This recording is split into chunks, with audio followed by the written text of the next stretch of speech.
जय हिंद। आज हम लोग देखेंगे घन और घनाभ।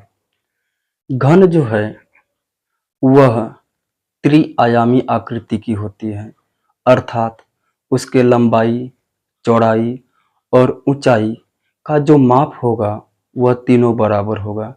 लेकिन घनाभ की अगर बात करें तो घनाभ की न तो लंबाई बराबर होगी, ना तो चौड़ाई बराबर होगी और ना ही ऊंचाई बराबर होगी। जैसे कि घन जो आप लोग लूडो खेलते हैं, लूडो का जो पासा आता है उसकी अगर आकृति देखी जाए तो उसके लंबाई, चौड़ाई और ऊंचाई तीनों का जो माप होगा वह बराबर होगा। लेकिन घनाभ की आकृति की बात करें तो जो संदूक होता है, छोटा वाला बक्सा या तो फिर माचिस, इसकी अगर आकृति देखी जाए तो न तो इसकी लंबाई बराबर होगी, ना तो इसकी चौड़ाई बराबर होगी और न ही इसकी ऊंचाई बराबर होगी। अगर हम लोग पासे में हम लोग देख लिए थे, पासा जो था इस घन का एक रूप था। घन में अगर देखा जाए तो इसके सतह मिलेंगे, किनारे मिलेंगे और कोने मिलेंगे। ठीक है, अगर इसके सतह की बात करें तो इसके जो होंगे 6 सतह मिलेंगे। किनारों की अगर बात करें तो 12 किनारा मिलेगा और कोने की अगर बात करें तो इसके जो है 8 कोने मिलेंगे। देखा जाए घन को,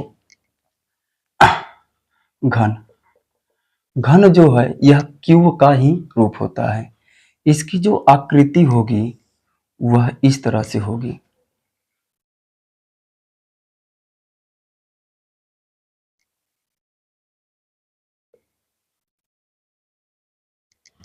इसकी आकृति जो इस तरह से होगी। अगर बात करें ये ये ए होगा, नाम देते हैं। यह बी होगा, यह जो होगा सी होगा और यह जो होगा डी होगा। उसी तरह से अगर इसे नाम दे दिया जाए तो इसको एफ ई कहेंगे, इसको एफ कहेंगे, इसको जी कहेंगे और इसको एच कहेंगे।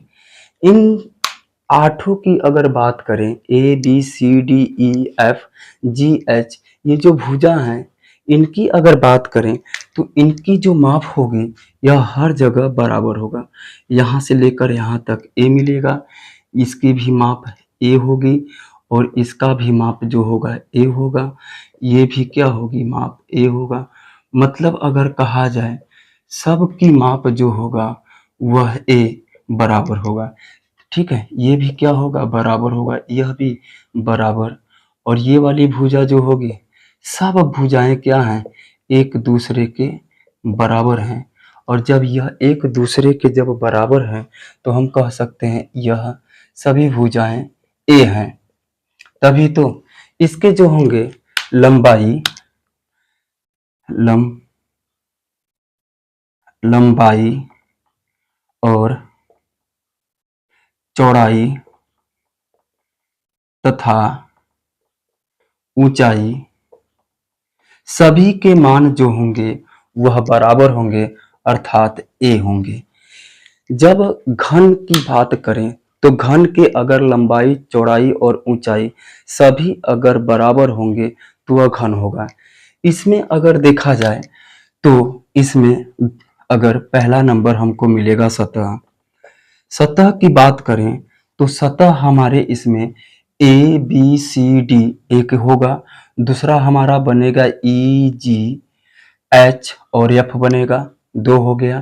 तीसरा बी एफ एच सी, तीन हो गया। एक इधर का ए ई जी और डी, चार हो गए।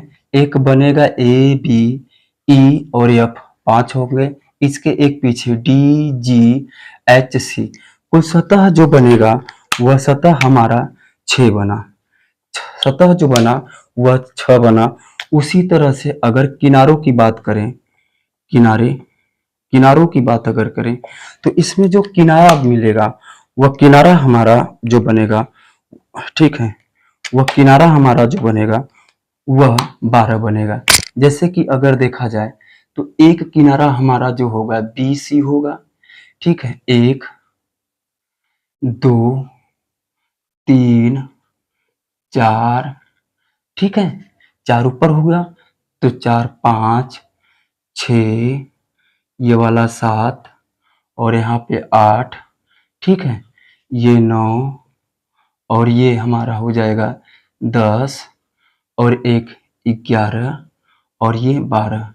इस तरह से अगर किनारों की बात की जाएगी तो किनारा हमारा जो मिलेगा वह 12 मिलेगा।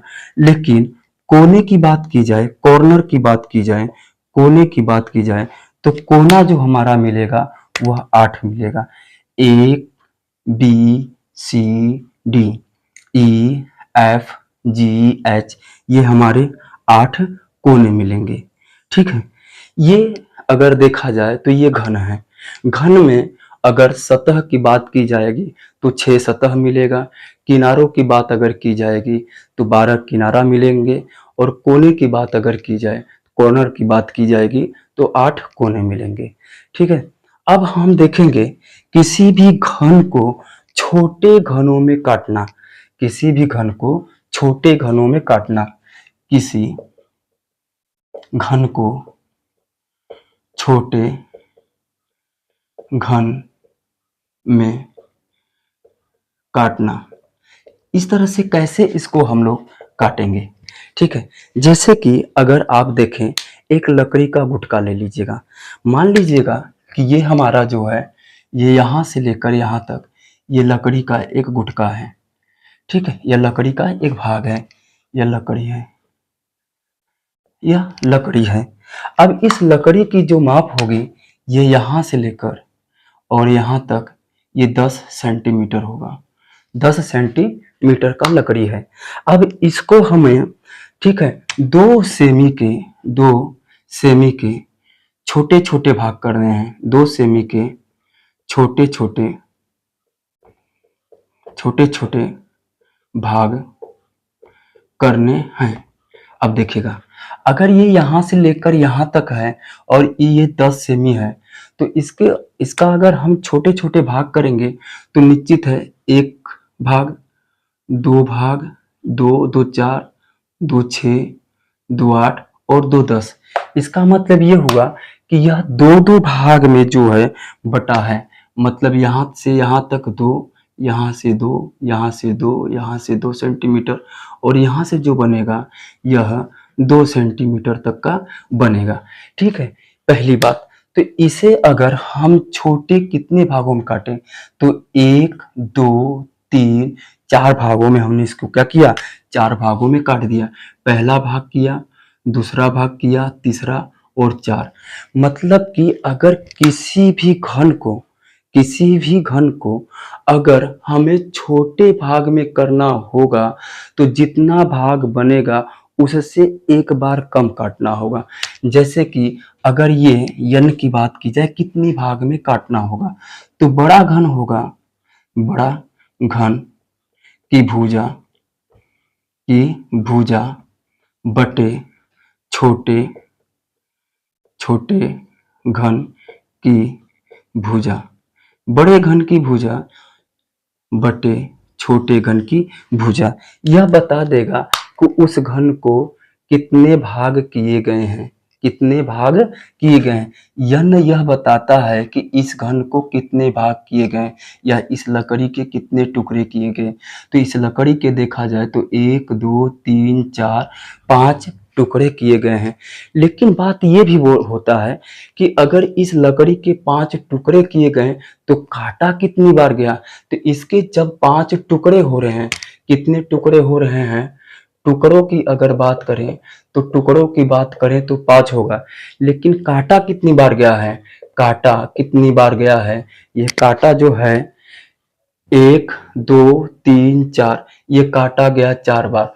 मतलब कि किसी भी घन को या लकड़ी के टुकड़े को या किसी रॉड को जब काटेंगे जितने टुकड़े उसके बनेंगे उससे एक बार कम ही काटना होगा। जैसे कि अगर ये देखा जाए तो यहाँ से यहाँ तक है 4 सेमी का है, अगर इसके हमको 4 टुकड़े करने हैं, इसको अगर 4 टुकड़ा करना है तो निश्चित है इसे 3 बार हम काटेंगे तो 4 टुकड़ा हो जाएगा। यहाँ से काट देंगे तो 1 होगा, यहाँ से काट देंगे तो 2 होगा और यहाँ से 3 बार काट दिए। अगर 3 बार काट दिए यहाँ से तो 1 भाग हुआ, 2 भाग हुआ, 3 बार हुआ भाग हुआ और 4 बार। इसको हमको 4 भागों में करना था तो 3 बार इसको काटना होगा। अगर किसी घन को 10 भागों में बांटना है तो हमको 9 बार काटना होगा, मतलब जितना भाग होगा उससे 1 बार कम काटना होगा। जैसे कि देखा जाए, अब हमारे पास एक प्रश्न बनता है। प्रश्न जैसे कि अगर प्रश्न की बात करें, ठीक है, प्रश्न की बात हम कर लें। एक हमारे पास घन है, एक घन लाल, एक घन जिसकी माप है 8 सेमी, 8 सेमी, 8 सेमी है और उसे 2 सेमी के घन के छोटे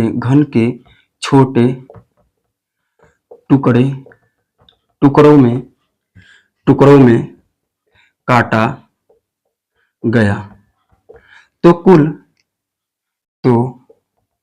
कुल कितने घन बनेंगे? कितने घन बनेंगे? जैसे कि कुल कितने घन बनेंगे ये बात हमको जानना है। तो कितनी बार काटा गया जाएगा तो n बराबर देखा जाए उसके जो घन बनेंगे, बड़े घन की बड़े जो होगा, बड़ा घन की भुजा बटे छोटे घन की भुजा, ये हमारा सूत्र हो जाएगा। तो n बराबर, बड़ा घन कौन है? बड़ा घन 8 है, 8 सेंटीमीटर है। छोटा घन कितने भाग में काटना है? 2 सेमी के टुकड़ों में काटना है।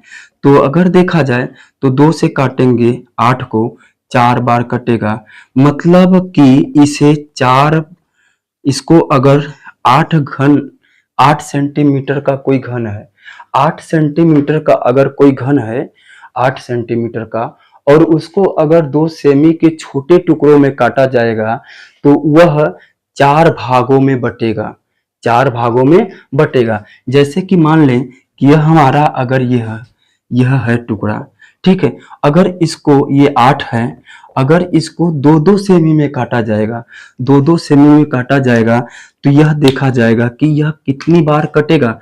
तो 2 सेमी, 2 सेमी, 2 सेमी, 2 सेमी, तब तो 2, 4, 6, 8 होगा। लेकिन इसके कितने टुकड़े किए गए हैं? इसके टुकड़े जो किए गए हैं, इसके टुकड़े कितने किए गए हैं? 4 टुकड़े किए गए हैं, 1, 2, 3 और 4 टुकड़े हुए हैं। और इसे काटा कितनी बार गया है? इसे काटा गया है, 1 बार काटा गया, 2 बार काटा गया और इसे 3 बार काटा गया है। तो हमसे पूछ लेगा कि कुल ऐसे घन कितने होंगे, तो आप बताइए कुल कितने घन होंगे। तो कुल घनों की संख्या अगर देखा जाए तो हम लिख सकते हैं नोट में कि कुल छोटे घनों की संख्या, नोट में कि कुल छोटे घनों की संख्या की छोटे घनों की संख्या बराबर, छोटे घनों की संख्या जो होगी वह हमारा n होगा, वह n होगा। और ये जो छोटा घन आया है वह n का q हो जाएगा। ये हमारा एक सूत्र बनेगा। और अगर हमसे पूछ लिया जाए कुल कितने घन बनेंगे, तो कुल कितने घन बनेंगे, तो कुल छोटे घनों की संख्या बराबर जो सूत्र होता है n q, तो n q होगा। तो n बराबर आप लिख सकते हैं, ये छोटा n है तो 4 का q हो जाएगा, तो 4 का q, तो n बराबर आप बता सकते हैं 64। कुल छोटे घन जो बनेंगे वह 64 बनेंगे। ठीक है, कोई समस्या नहीं ना इसमें समस्या नहीं। ये जो काटा जा रहा है ये घन है, ये तो हमने गुटका बता दिया, लेकिन ये घन को भी ऐसे ही काटा जाएगा। जैसे कि ये हमारा अगर घन होगा और घन को, ठीक है, ये घन ले ले, घन अगर ले रहे हैं हम, ये हमारा घन है। अब हमसे घन को कह दिया ये यहां से लेकर यहां तक इस घन की जो माप होगी वह 8 सेमी होगी, 8 सेंटीमीटर है यहाँ से लेकर यहाँ तक। अब इसको 2 सेमी के छोटे छोटे टुकड़ों में काटना है, तो 2 सेमी करना होगा, तो मतलब एक यहाँ होगा, एक यहाँ होगा और एक यहाँ होगा, तभी तो 2 होगा, 2 होगा, 2 2। और इसे कुल काटा कितनी बार गया, इसे अगर देखा गया तो एक ये काटा गया, एक ये और एक ये, कुल टोटल 3 बार काटेंगे, तभी तो इसके कितने भुजा बन रहे हैं, इसके 4 भाग में विभाजित हो रहा है। तो बड़ा घन कौन है, बड़ा घन 8 है, उसे काटा कितनी किससे जा रहा है, तो काटा जा रहा है छोटे घन से, मतलब 2 से काटा जा रहा है। कितनी बार कट रहा है, कितनी बार कटने के बाद कितने भाग बन रहे हैं, कटने के बाद ये तो ऊपर का 4 बना, जैसे कि यहाँ पे देख लिया जाए, इसको जब आप काटे होंगे तो 1 बनेगा, ठीक है, 1 बनेगा, ये यहाँ से लेकर यहाँ तक 2 बनेगा, ठीक है। अब अगला जो बनेगा यहाँ से लेकर यहाँ तक ये बनेगा, ठीक है। उसके बाद अगर यहाँ से एक और आएगा इधर, ठीक, और ये जो होगा इधर, और एक और आ जाएगा हमारा ये यहाँ पे। तो अगर देखा जाए इसे घन को, तो 1 होगा, 2 होगा, 3 और ये 4 भाग हुए हैं, इसके 4 भाग ऊपर हुए हैं। और काटा कितनी बार गया था, काटा 3 बार गया था, काटा कितनी बार गया है, 1 ये, 2 ये, 3 बार काटा गया, और कटने के बाद इसके 4 भाग हुए हैं। जो 4 हुआ है वही छोटे जो घन आएगा, मतलब वो यन का मान जो आएगा वह छोटा घन बताएगा कि एक घन जो है वह 4 सेंटीमीटर का हो रहा है। तो ऐसे तो पता नहीं कितने घन इसमें बने होंगे, तो इसमें जो कुल घनों की संख्या जो होगी, कुल यन बराबर, कैपिटल यन बराबर, ये जो छोटा वाला घन आया है उसके पावर का क्यूब हो जाएगा। मतलब 4 का जब आप घन निकाल देंगे तो 64, मतलब कि एक घन 8 सेमी और उसे 2 सेमी के छोटे छोटे टुकड़ों में अगर काटा गया है तो कुल कितने घन बनेंगे, तो कुल 64 घन बनेंगे। ये अगर बातें समझ में आ रही है तो आप स्क्रीनशॉट ले लीजिए, ठीक है। फिर अभी हम देखिएगा यह घन के जो सूत्र हमारा था, बड़े घन को छोटे घन में विभाजित करने के बाद प्राप्त हुए छोटे घन की जो संख्या होगी यन बराबर स्मॉल एन का क्यू होगा। स्मॉल यन जो होगा बड़े घन की एक भुजा बटे छोटे घन की एक भुजा होगी। जैसे कि एक हमारे पास प्रश्न है, प्रश्न जो है हमसे कहा गया है एक 6 सेमी भुजा वाले घन को 1 सेमी भुजा वाले कितने छोटे घनों में विभाजित किया जा सकता है।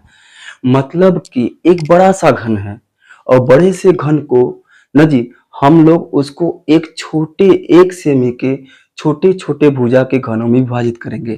तो स्मॉल यन बराबर जो होगा, स्मॉल यन बराबर बड़े घन की एक भुजा, तो बड़े घन की एक भुजा कितनी है, बड़े घन की एक भुजा हमारा 6 सेमी है, 6 सेमी है, बटे छोटे घन की एक भुजा, छोटे घन की एक भुजा कितना है, 1 सेमी है, तो यहाँ पे रखेंगे। तो यन बराबर हमको क्या मिलेगा, 6 सेमी मिलेगा, एन बराबर 6 सेमी मिलेगा।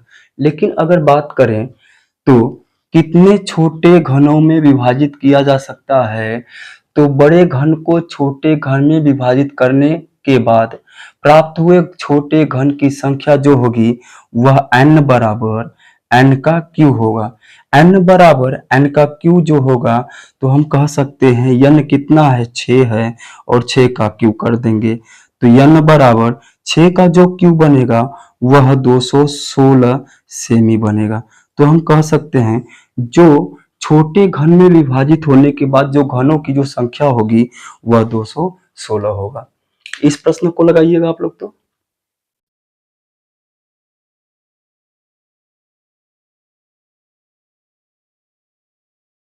हमसे कहा है कि एक 24 सेमी भुजा वाले घन को बराबर आयतन के 64 छोटे घनों में विभाजित किया जाता है, तो प्रत्येक छोटे घन की भुजा की माप क्या होगी। जैसे कि अगर हमको पता है कि छोटे या घन, जो ये छोटा घन है, यह छोटा घन जब किसी बड़े घन को काट काट के छोटे घन में परिवर्तित कर दिया जाए। जब एक बड़ा सा घन है और बड़े से घन को काटा जाए और काटने के बाद वो जब छोटे छोटे घनों में विभाजित कर दिया जाए तो हमको यही देता है। और फिर जब कुल छोटा सा घन दे दिया जाए तो पूछ लेता है कि वह छोटा सा जो घन था वह विभाजित होने के बाद कितने कैसे प्राप्त हुए। तो देखा जाए जो 64 ये घन है हमारा, 64 घन है, इसका मतलब यह n बराबर जो होगा, n बराबर n क्यों होगा, लेकिन यह 64 जो है छोटे घनों की संख्या बताता है। तो छोटे घनों की जो संख्या बताता है तो हम कह सकते हैं ये काटने के बाद जो छोटे घन की संख्या मतलब कितने छोटे घन है, तो 64 छोटे घन है, 64 छोटे घन है। और कितने घन होने चाहिए, एक माप का हमको n का मान निकालेगा। तो n बराबर जो होगा 64, तो n बराबर हम कह सकते हैं कि अंडर रूट क्या बना 64। तो n बराबर अंडर रूट 64 जब होगा तो ये क्यों का होगा, अंदर अंदर 3 का जोड़ा बनेगा। जैसे कि आप जब 64 को ऐसे काटेंगे तो 2 से काटेंगे, 2 तिहाई 6 और 2 दूना 4, फिर 2 से 2 एक कम 2, 2 6 12, फिर 2 से काटेंगे, ये कटेगा 8 बार में, ये कटेगा हमारा 8 बार में, फिर 2 से काट देंगे तो ये कटेगा 4 बार में, 2 से काटेंगे 2 दूना 4 और 2 एक कम 2। अब ये 3 का जोड़ा बनेगा, इसका मतलब यहाँ से लेकर यहाँ तक 3 संख्याएं होंगी और यहाँ से लेकर यहाँ तक 3 संख्याएं होंगी। इसका मतलब ये बना कि 2 into 2 into 2 into 2 into 2 into 2। अब यहाँ पे जो जोड़ा बनेगा वो 3 3 का बनेगा। तो n बराबर कह सकते हैं 2 इंटू 2 बराबर 4 सेमी जो बना, ये छोटे घन की एक भुजा बन गई, छोटे घन की एक भुजा बन गई। फिर हमसे आगे बोला है कि एक 64 सेमी भुजा वाले घन को, मतलब कि यह 64 सेमी भुजा वाले घन को, तो हम कह सकते हैं कि n बराबर बड़े घन की एक भुजा बटे छोटे घन की एक भुजा। तो n बराबर हमको लिखना होगा कि n बराबर क्या मिलेगा, तो n बराबर हमारा जो है वह 64 बड़े घन की एक भुजा, बड़े घन की एक भुजा कितना दिया है, 24 दिया है। बड़े घन की एक भुजा जो होगी वह 24 होगी, ठीक है। और छोटे घन में विभाजित ये छोटे घन की एक भुजा, छोटे घन की भुजा, तो हम यहाँ पे छोटे घन लिख सकते हैं, छोटे घन लिख सकते हैं। तो n का मान कितना आया, n का मान 4 आया।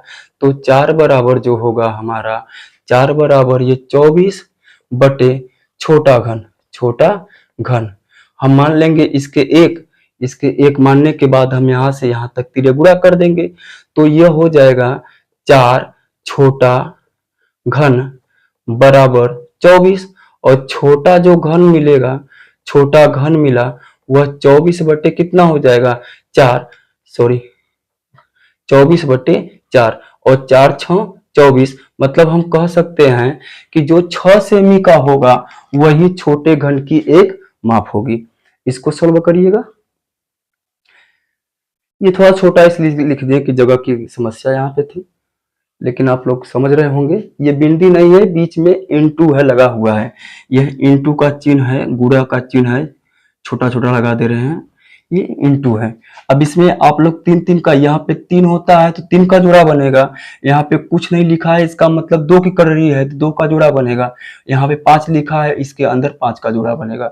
तो वहां पे 3 है, घन है, तो घन के लिए हमने 2 2 का जोड़ा 3 बार बनाया है, ठीक है। 3 लेंगे 2, 1 2 1 2 3, 3 2 को लेकर एक जोड़ा बना दिए, 1 2 3, 3 2 को लेकर एक जोड़ा बना दिए, और जिसका जोड़ा 3 में बन गया वो एक बाहर 2 दूना 4 सेमी होगा। इसको सॉल्व करिएगा तो एक बड़े घन को 150 छोटे घनों में विभाजित किया जाता है। यदि छोटे घन की एक भुजा 4 सेमी हो तो बड़े घन की एक भुजा की माप क्या होगी। यहाँ पे हमको छोटा घन पूछ लिया था, लेकिन यहाँ पे हमको बड़ा घन पूछ लिया है। तो हम कह सकते हैं कि n बराबर जो हमको मिला है, n बराबर, ठीक है, रेड निकल गया, n बराबर जो मिला है, n कौन सा हो, n बराबर हम कह सकते हैं n क्यू, यह जो होगी n का मान होगा बड़े घन को एक छोटे घन में विभाजित करने पर प्राप्त हुए छोटे घनों की संख्या जो होगी। कितने छोटे घन आए हैं? छोटे घन 125 छोटे घन आए हैं। तो 125 क्या हुए? छोटे घन हुए। उसमें से एक घन कौन है? एक घन के लिए हमको निकालना होगा। तो हम कह सकते हैं इसको कि n का क्यूब बराबर 125 और n का इसको अंडर रूट में लेंगे तो अंडर रूट 3 का हट के कड़ी हो जाएगी। 1 1 2 5। ठीक है। अब वही नियम यहाँ भी लगाएंगे तो n बराबर होगा 3। ठीक है। 5 इसको तोड़ देंगे। 5 इंटू 5 इंटू 5, 5 पच्चे 25। ठीक है। 25 पंजे 125 हो जाएगा। अब यहाँ पे 3 का क्या बन जाएगा? जोड़ा बन जाएगा। जिनको ये ना समझ में आता हो यहाँ पे देख लें। 125 को ऐसे काटना होगा 5 से। 5 दूना 10, 10 2 बचा, ये 25 हो गया। 5 पच्चे 25, अब फिर 5 से 5 पच्चे 25। ठीक है। फिर 5 से 5 एकम 5 और यही 3 जो गुणनखंड होंगे हमने कड़ी के अंदर लिख दिया है। तो n बराबर 3 का जुड़ा बना तो 1 5 क्या हो जाएगा? बाहर आ जाएगा। ठीक है। अब हमसे पूछा है बड़े घन की एक भुजा की माप बताइए। तो बड़ा घन कौन होगा? बड़े घन की एक भुजा की माप अगर हमसे पूछा है तो हम कह सकते हैं कि n बराबर बड़े घन की भुजा और बटे जो होगी छोटे घन की भुजा। छोटे घन की भुजा। अब हम लगा सकते हैं n का मान हमारा 5 आया है। n का मान हमारा 5 आया है। बड़े घन की भुजा हमको पूछा है तो बड़े घन की भुजा, बड़े घन की भुजा बटे छोटे घन की भुजा कितनी आई थी? छोटे घन की भुजा। छोटे घन की भुजा हमको दिया होगा। छोटे घन की भुजा यहाँ पे दिया है 4, तो यहाँ पे हम लिख लेंगे 4 सेमी। ठीक है। इसका हर एक मान के तिर्यक गुणा कर देंगे तो हम कह सकते हैं कि बड़े घन की भुजा बराबर 5 चौका 20 सेंटीमीटर। ये तो था कि घनों को कैसे काटा जाएगा। एक बड़ा घन दिया है तो कितने छोटे घन बनेंगे। ठीक है। जितने छोटे घन बने हैं तो इसको काटा कैसे गया, इनके बारे में हमने देखा। अब हमसे ये प्रश्न पूछेगा, ठीक है, कि कोई पासा घन है, सॉरी घन है। अब घन को करेगा क्या? वह एक रंग लेगा, पूरे घन को एक लाल में रंग देगा और तब इसको काटेगा। 2-2 सेमी में काट देगा, दे देगा कि यह घन है। इसकी जो लंबाई, ठीक है, 10 सेमी है या लंबाई 8 सेमी है। अब 8 सेमी का है, उसको काटा गया 2-2 सेमी में। अगर 8 सेमी का है तो निश्चित है उसको 4 बार काटा जाएगा। ठीक है। जब 4 बार काटा जाए, 4 भाग में बटेगा, 4 भाग में बटेगा वो, और तब उसको हमको पूछेगा उसमें से पहला कि शीर्ष घन कौन है, मध्य घन कौन है, 2 सतह वाले घन कौन होंगे। ठीक है। इस तरह के प्रश्न हमसे पूछेगा।